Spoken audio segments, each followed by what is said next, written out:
karena ternyata sudah menyentuh kenyamanan yang dia miliki, sehingga dia akhirnya aktif main di medsos dan mereka akhirnya bersuara dan akhirnya mereka turun gitu. Nah, sebenarnya pemerintah tuh memperhatikan nggak sih situasi ini, karena kelas menengah ini BLT nggak dapet, bansos nggak dapet, BPJS nggak bisa gratis. Betul. Ini kayak ditelantarkan gitu.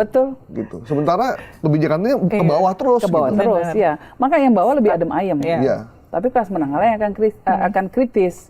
Padahal kelas menengah sekarang turun juga. Iya. Dari kelas menengah 9 juta turun ke bawah kan. Padahal kelas menengah di Indonesia itu sebetulnya di negara lain bukan kelas menengah, itu masuknya sudah kelompok miskin.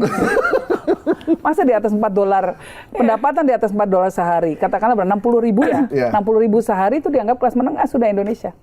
60.000 sehari ya. Kalau kamu bayangannya kelas menengah itu kan bisa ngopi di Starbucks kan? Enggak, di Indonesia 60.000 sehari pendapatan. 60.000 kali 30 berapa? 180. Katakanlah gitu.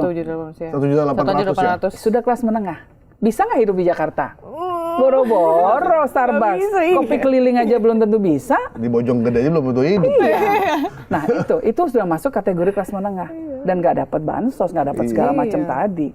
Mereka ngerasa sangat ditinggalkan. Dan mereka lah biasanya di mana-mana di seluruh dunia kelas menengah lah yang akan menjadi penggerak perubahan-perubahan dan revolusi sosial politik yang terjadi.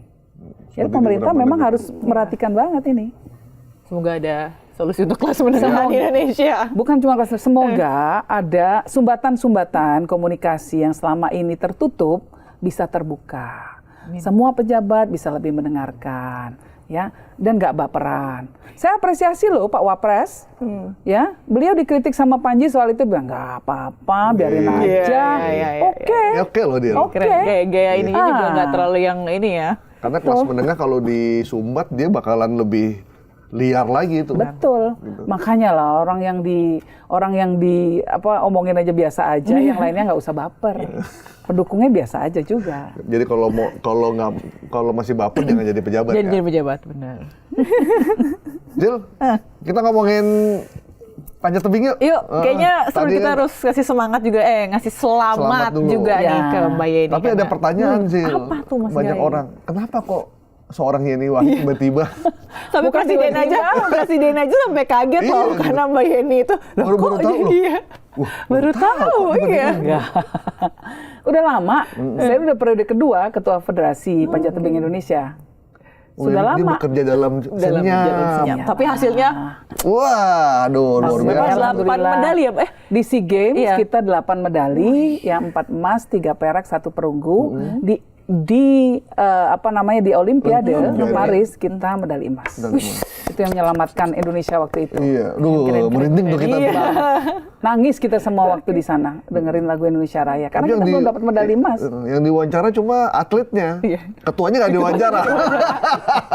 Atlet yang seharusnya bersinar, kita di belakang layar, kita membantu mereka. Nggak bikin billboard, Mbak gede gitu. Selamat buat anak buah saya gitu. Daripada duitnya saya pakai untuk bikin billboard, lebih baik duitnya saya kasih insentif atlet yang berprestasi supaya dia lebih mau berprestasi lagi. Emang kurang dari pemerintah? Enggak kan? Pemerintah dapat juga.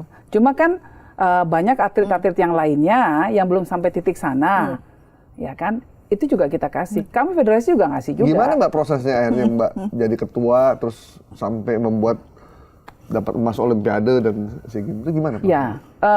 Ya terpilih, ini pilihan juga. Dipilih, lalu kemudian memang kalau saya kan kalau kerja sorry, itu kan biasanya rumit. ketua PB itu kan biasanya dia kalau nggak menteri, pengusaha, jenderal TNI gitu. Ini anak presiden. Anak presiden loh, iya benernya anak presiden loh.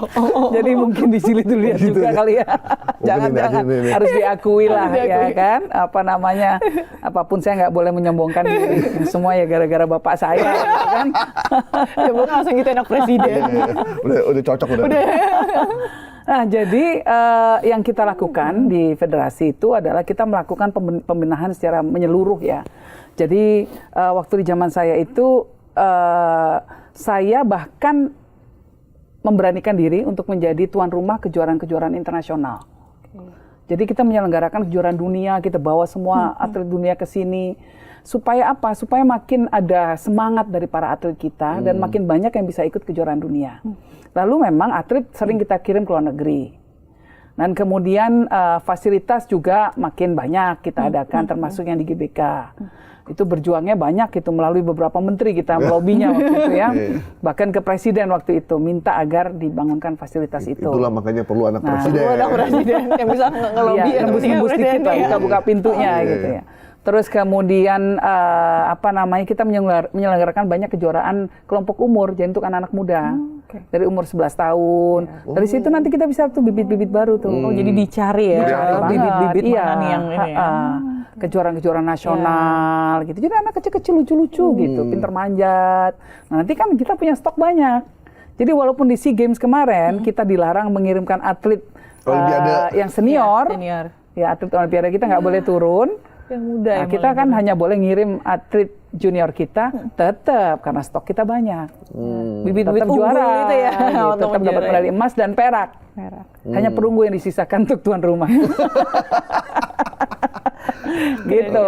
Apalagi kalau kita kirim yang senior, termasuk yang junior, ya udah tiga-tiganya diambil gitu. Tapi kan dulu kita juga nggak jago-jago banget Mbak di panjat tebing.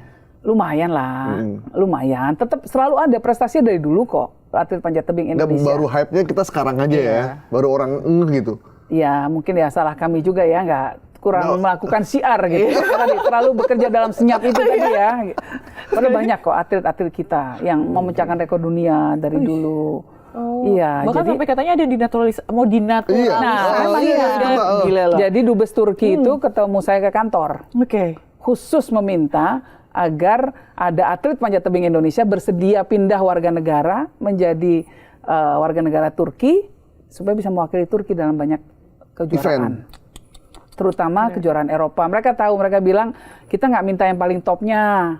Kita mintalah yang ya peringkat 5 ke bawah, it's okay, nggak apa-apa. Nanti kan bisa berlaga di kejuaraan-kejuaraan Eropa gitu. Luar biasa. Gitu. Ini jarang-jarang loh ada negara dan lain. itu langsung permintaan dari presidennya. Makanya dubesnya turun tangan langsung. Ini lagi nguber-nguber terus ini dari federasi sananya juga. Dikasih nggak, Pak? Iya, baru mau ngomong di lepas. Saya kalau yang top-topnya nggak boleh dong, anak aja itu jagain banget gitu. Padahal kata yang topnya, mau ada gue pindah warga negara. Jadi warga Eropa. Gajinya euro. Aduh, bisa naik apa tuh? Kapoka dia ya, apa tuh? Kapokaca. Bisa naik itu, waduh. Lupa lagi. Pasti banyak yang mau tuh, Mbak. Enggak juga. Oh, enggak juga. Jadi atlet Indonesia itu sangat-sangat nasionalis rupanya. Luar biasa. Ya, jadi mereka masih mikir-mikir ya. Walaupun ketika diskusi dengan saya bilang nggak apa-apa kalau memang untuk masa depan kamu gitu ya. Misalnya di sini kamu juga persaingannya ketat banget di sini. Atlet-atlet mudanya juga banyak. Mungkin yang sudah senior sudah mungkin akan sulit lah untuk berlaga ke Olimpiade dan lain sebagainya. Kamu boleh pertimbangin gitu. Ada sih yang tertarik 1-2, cuma saya kembalikan ke mereka. Kan ada pemain bulu tangkis juga ada ya?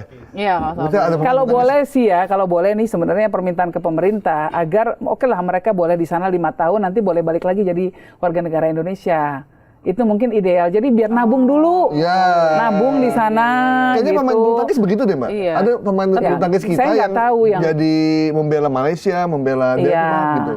Setelah itu mereka bisa balik lagi. Emang bisa balik? Bisa, Mbak. Kayak beneran? Itu juga Megawati nggak sih? Yang voli tapi enggak, itu ya nggak pindah warga negara. Negara ya.